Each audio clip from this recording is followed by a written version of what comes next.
हमारे राज चैनल में आप सभी का स्वागत है। जय श्री कृष्णा जी। मेरा चैनल एक आध्यात्मिक शिक्षा से संबंधित है, जिसका मतलब यह है कि भगवान श्री कृष्ण द्वारा गीता उपदेश में कही गई बातों को आप सभी तक पहुंचाना है। यदि कोई मनुष्य इन बातों को ध्यान से सुने और अपने जीवन में अपनाए तो वह अपना जीवन बहुत ही अच्छी तरीके से जी सकता है। इस चैनल के माध्यम से हम आपको जीवन जीने की कला से संबंधित वीडियो तथा जीवन में आने वाली मुश्किलों का समाधान बताएंगे, ताकि आप अपना जीवन खुशहाली से व्यतीत कर सके जी। अगर आपको हमारे चैनल के विचार सुनने में अच्छे लगते हैं तो कृपया चैनल को सब्सक्राइब करें जी। तो दोस्तों, आइए सुनते हैं प्रेरणादायक विचार आपकी सेवा में प्रस्तुत है। आज हम अभिप्रेरणा पर बात करेंगे कि अभिप्रेरणा क्या है। अगर एक पंक्ति में कहा जाए तो अभिप्रेरणा एक प्रकार का प्रोत्साहन ही है। छात्रों को ऐसे प्रोत्साहन की बहुत आवश्यकता होती है। हर प्रकार की अभिप्रेरणा का प्रभाव छात्रों के जीवन पर पड़ता है और उनका भविष्य उनको मिलने वाली अभिप्रेरणा पर निर्भर करता है। अभिप्रेरणा, जिसका अर्थ प्रोत्साहन होता है, कार्य को गति प्रदान करना ही अभिप्रेरणा है। यही अभिप्रेरणा का अर्थ है। अभिप्रेरणा की परिभाषाएं। कुछ मनोवैज्ञानिकों में अभिप्रेरणा की परिभाषा अपने अपने नजरिए से दी है। प्रेरणा कार्य को आरंभ करने, जारी रखने और नियमित करने की प्रक्रिया है। अभिप्रेरणा की परिभाषा: प्रेरणा व्यवहार को जागृत करने, क्रिया के विकास को संपोषित करने और क्रिया के तरीकों को नियमित करने की प्रक्रिया है। अभिप्रेरणा एक प्रकार का आत्मविश्वास है जो स्वयं या दूसरे के माध्यम से मिलता है, जिसमें व्यक्ति को लगता है कि हाँ, वह चाहे तो क्या नहीं कर सकता, और गलत तरीके से आत्मविश्वास मिलने पर उसे लगता है कि वह कुछ नहीं कर सकता। अभिप्रेरणा का अर्थ और परिभाषा जानने के पश्चात अभिप्रेरणा के प्रकार को जान लेते हैं।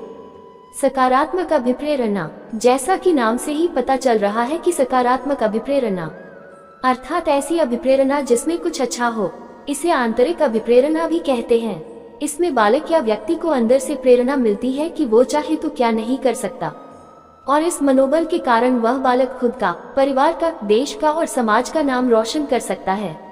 जैसे किसी बालक ने कोई गलती कर दी तो शिक्षक उसे कहता है, कोई बात नहीं, शुरुआत में ऐसी गलतियां स्वाभाविक हैं, तुम इसे 1-2 बार में बिल्कुल सुधार लोगे। तुमने प्रयास किया, यही बहुत बड़ी बात है। शाबाश बच्चे, चलो फिर से करके दिखाओ। नकारात्मक अभिप्रेरणा। नकारात्मक अभिप्रेरणा सकारात्मक अभिप्रेरणा की एकदम उलट है। अर्थात इसमें बालक को प्रेरणा तो मिलती है पर वह आंतरिक नहीं होती बल्कि बाह्य होती है, और बाह्य प्रेरणा का ऐसा है कि वो ज्यादा समय तक नहीं रहती।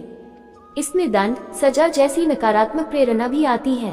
जैसे सकारात्मक प्रेरणा के उदाहरण में अध्यापक ने छात्र को आंतरिक रूप से प्रेरित किया।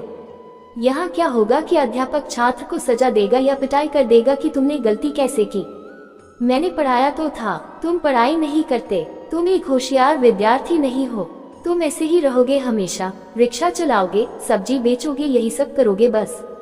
अब ऐसे में छात्र को लगेगा कि वह सच में कुछ नहीं कर सकता है। यह एकदम सिंपल सा सिद्धांत है।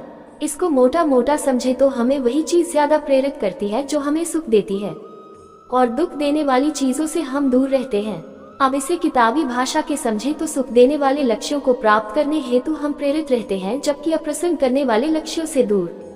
क्योंकि इस सिद्धांत में सुख, दुख, हर्ष, पीड़ा आदि सम्मिलित है, तो इसी वजह से प्रेरणा के इस सिद्धांत को संवेग का सिद्धांत भी कहा जाता है। मरे का अभिप्रेरणा सिद्धांत। मरे ने इस सिद्धांत में अभिप्रेरणा को आवश्यकता कहा है। अर्थात मरे इस सिद्धांत को आवश्यकता के रूप में बताते हुए कहते हैं कि प्रत्येक आवश्यकता के साथ एक विशेष प्रकार संवेग जुड़ा होता है। मरे का अभिप्रेरणा का ये सिद्धांत बहुत सराहा गया। छात्र इसका अध्ययन और यहाँ तक कि इस पर रिसर्च भी करते हैं। अभिप्रेरणा की विधियाँ। आइए अभिप्रेरणा की कुछ विधियाँ भी जान ली जाएं। हम कोई भी कार्य ऐसा करते हैं जिसमें हमारी रुचि होती है तो हम उसे करते चले जाते हैं, उस दिशा में आगे बढ़ते चले जाते हैं। अतः अध्यापक को चाहिए कि वह पहले छात्रों की रुचि का पता लगाएं या फिर उनमें रुचि जागृत करें। जब छात्रों में रुचि जागृत हो जाए फिर पाठ्यवस्तु को उससे संबंधित करते हुए पढ़ाएं, जिससे रुचियों का संबंध पाठ्यवस्तु से स्थापित हो जाएगा। हम देखते हैं कि जब किसी इंसान को किसी एक कार्य में सफलता मिल जाती है तो फिर उसकी सफलताओं की लड़ियां बन जाती हैं, क्योंकि सफलता से रुचि और बढ़ती है। अतः शिक्षक को चाहिए कि छात्रों को ऐसे कार्य दे जिसमें उनको सफलता मिलना शुरू हो जाए, जिससे उनकी रुचि और बढ़ेगी, जिससे उन्हें आगे कार्य करने की प्रेरणा मिलती रहेगी। छात्रों की प्रशंसा हरदम करते रहना चाहिए, जिससे उनमें सकारात्मकता बनी रहे और वो कार्य को करने के लिए प्रेरित रहें। प्रशंसा तभी होगी जब वो सफल होंगे, और सफल तभी होंगे जब रुचि होगी। अर्थात अभिप्रेरणा की सभी विधियां कहीं न कहीं जुड़ी हुई हैं। खेल, यह अभिप्रेरणा की खेल विधि छोटे बच्चों के लिए बहुत कारगर है। छोटे बच्चों को खेल के माध्यम से प्रेरित करते हुए शिक्षा देना सबसे बेहतर तरीका माना जाता है। अभिप्रेरणा एक प्रकार का आत्मविश्वास है जो खुद से या दूसरे के माध्यम से मिलता है, जिसमें व्यक्ति को लगता है कि हाँ, वह चाहे तो क्या नहीं कर सकता, और गलत तरीके से आत्मविश्वास मिलने पर उसे लगता है कि वह कुछ नहीं कर सकता। अभिप्रेरणा का मतलब आदमी की उस अंदर की अवस्था से है जो किसी विशेष परिस्थिति में आदमी को अपने लक्ष्य तक पहुंचने के लिए क्रियाशील करती है। दूसरे शब्दों में अभिप्रेरणा एक आंतरिक शक्ति है जो व्यक्ति को कार्य करने के लिए प्रेरित करती है। इसलिए अभिप्रेरणा ध्यान आकर्षण या लालच की कला है जो व्यक्ति में किसी कार्य को करने की इच्छा एवं जिज्ञासा पैदा करती है। अभिप्रेरणा का संबंध किसी व्यवहार के शुरू करने, दिशा निर्धारित करने तथा व्यवहार को बनाए रखने से है। शिक्षा एक जीवन भर चलने वाली प्रक्रिया है तथा प्रत्येक क्रिया के पीछे एक बल कार्य करता है जिसे हम प्रेरक बल या अच्छी सोच कहते हैं। इस बारे में प्रेरणा एक बल है जो प्राणी को कोई निश्चित व्यवहार या निश्चित दिशा में चलने के लिए बाध्य करती है। प्रेरणाएं हमारे अंदर ऊर्जा प्रदान करने वाली शक्तियां हैं। ये अदृश्य शक्तियां हैं और इनका अनुमान करना भी अत्यंत कठिन है, क्योंकि हम सभी भिन्न प्रकृति के हैं तथा हमारे अंदर उत्पन्न होने वाली प्रेरक शक्तियां समय समय पर बदलती रहती हैं। जिस प्रकार का व्यवहार हम करते हैं उसका अवलोकन तथा अनुमान करना ही केवल संभव है, और इस प्रकार के व्यवहार द्वारा हम इस व्यवहार के पीछे क्या कारण है इसका अनुमान लगा सकते हैं। किसी व्यक्ति के व्यवहार का अवलोकन करने पर हम ये निष्कर्ष निकाल सकते हैं कि उक्त व्यक्ति की कुछ आवश्यकताएं हैं जो भविष्य में उसे उनकी पूर्ति के लिए अभिप्रेरित करेगी। एक अभिप्रेरक विभिन्न प्रकार के व्यवहारों का कारण बन सकता है। व्यक्ति की प्रतिष्ठा प्राप्ति की इच्छा राजनीतिक पद के लिए प्रेरित कर सकती है, पैसा खर्च करने, अतिरिक्त शिक्षा प्राप्त करने, चोरी करने, दल विशेष में शामिल होने अथवा अपना हुलिया बदलने के लिए भी विवश कर सकती है। जो व्यक्ति मान्यता का इच्छुक है वह कारों के पूल में, कार्यालय सचिव पूल में तथा स्विमिंग पूल में अलग अलग ढंग से व्यवहार करेगा। बहुत सी भिन्न भिन्न प्रेरणाओं के बावजूद व्यवहार समान हो सकता है। कई विभिन्न प्रेरणाओं से व्यवहार एक सा हो सकता है। उदाहरण के लिए, कार क्रय करने के पीछे प्रेरणाएं नवमुष्ट तथा आकर्षक बनने की, प्रतिष्ठित दिखने की, दूसरों में सम्मान की, उसी आमतौर पर रहते हुए प्रथा प्रतिष्ठा को बनाए रखने की, आर्थिक मूल्यों के सार की बनाए रखने और कंपनी में अपने पद को बनाए रखने की बाह हो सकती है। इस प्रकार किसी संगठन के प्रबंधक के लिए नामी व्यवहारों को एक विशेष प्रेरणा या कारण का कल बताना गलत होगा। लोग यूनियन के सदस्य बनते हैं, विवाह करते हैं, कक्षाओं में जाते हैं, प्रोफेसरों के चुटकुलों पर विभिन्न कारणों प्रेरणाओं से हंसते हैं। इस प्रकार प्रेरणा को किसी विशिष्ट व्यवहार द्वारा नहीं जाना जा सकता। व्यक्ति की प्रेरणा का अनुमान लगाने के लिए व्यवहार का प्रयोग किया जा सकता है। एक व्यक्ति के व्यवहार का बार बार अवलोकन करना और उसके आधार पर उस व्यवहार विशेष के कारणों का अनुमान लगाना संभव है। उदाहरण के लिए, ये कथन सत्य है कि कुछ व्यक्ति सदैव अपने को असुरक्षित समझते रहते हैं और उनके व्यवहार में असुरक्षा की भावना स्पष्ट रूप से झलकती है। ऐसे व्यक्ति भी हैं जिनके व्यवहार में विश्वास की झलक दिखाई पड़ती है। वे विभिन्न सामाजिक स्थितियों में भी अपना विश्वास दिखाते हैं, जिससे एक से व्यवहार की निरंतरता का बोध होता है और उस व्यक्ति की प्रेरणा का अनुमान लगाया जाता है। स्पष्ट है, यदि भुखमरी की स्थिति तक पहुंचे एक व्यक्ति का अधिकांश व्यवहार भोजन की आवश्यकता का ही बोध कराएगा। यद्यपि व्यक्तियों का इस प्रकार वर्गीकरण करना खतरे से खाली नहीं है, पर यह समझाना भी उतना ही गलत होगा कि किसी समय विशेष के संदर्भ में किसी व्यक्ति के व्यवहार से अभिप्रेरणा कर अनुमान नहीं लगाया जा सकता। प्रेरणाएं सम तथा विषम दोनों ही दशाओं में मौजूद रहती हैं। व्यवहार प्रायः कई विभिन्न प्रेरणाओं की पारस्परिक क्रिया का परिणाम होता है। ये प्रेरणाएं किसी व्यक्ति को एक दिशा में अथवा बहुत सी दिशाओं की ओर ले जाती है। उदाहरण के लिए, एक लड़की रसोई घर में अपनी मां की मदद करने के साथ साथ स्कूल में भी अच्छे अंक प्राप्त करने की आकांक्षा रख सकती है।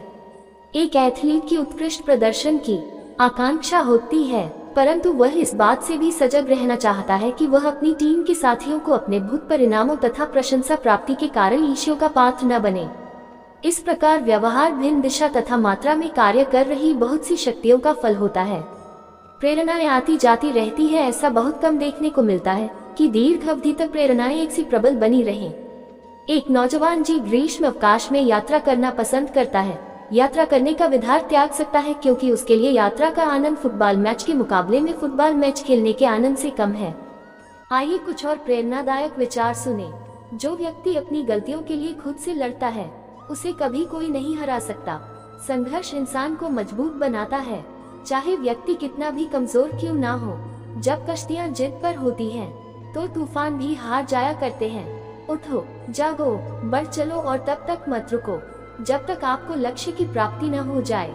तूफानों से आंख मिलाओ, सैलाबों पर वार करो, मल्लाहों का चक्कर छोड़ो, तैर के दरिया पार करो। इंतजार करने वालों को सिर्फ उतना ही मिलता है जितना कोशिश करने वाले छोड़ देते हैं। मेहनत इतनी खामोशी से करो कि आपकी सफलता शोर मचा दे। आप तब तक नहीं हार सकते हैं जब तक कि आप कोशिश करना नहीं छोड़ देते। किसी भी हाल में खुद को बिखरने मत देना, क्योंकि लोग गिरे हुए मकान की ईंटें तक ले जाते हैं। हमेशा याद रखना कि बेहतरीन दिन प्राप्त करने के लिए बुरे दिनों से लड़ना ही पड़ता है। भाग्य को और सपनों को दोष क्यों देते हो? जब सपने हमारे हैं तो कोशिश भी हमें ही करनी होगी। लोग पीठ पीछे बड़बड़ा रहे हैं, लगता है हम सही रास्ते जा रहे हैं। कुछ बनना ही है तो समंदर बनो। लोगों के पसीने छूटने चाहिए तुम्हारी औकात नापते नापते। जिन्होंने आपका संघर्ष देखा है वही आपकी सफलता की कीमत जानते हैं, वरना औरों के लिए तो आपकी किस्मत अच्छी है। प्यास कहती है चलो रेत निचोड़ी जाए, अपने हिस्से में समंदर नहीं आने वाला। जब थक जाओ तो थोड़ा आराम कर लो, पर हार मत मानो। मिजाज में थोड़ी सख्ती होना भी जरूरी है, क्योंकि खारा न होता तो लोग समंदर पी जाते। रुकावटें जिंदा इंसान के सामने ही आती हैं, मुर्दों के लिए तो सब रास्ता छोड़ देते हैं। समय आपकी सबसे कीमती संपत्ति है, आप जिसे भी दे रहे हैं बड़ा सोच समझ कर दीजिए। किसी की निंदा से घबराकर कभी अपना लक्ष्य नहीं छोड़ना चाहिए, क्योंकि अक्सर लक्ष्य मिलने के बाद निंदा करने वालों की राय बदल जाती है।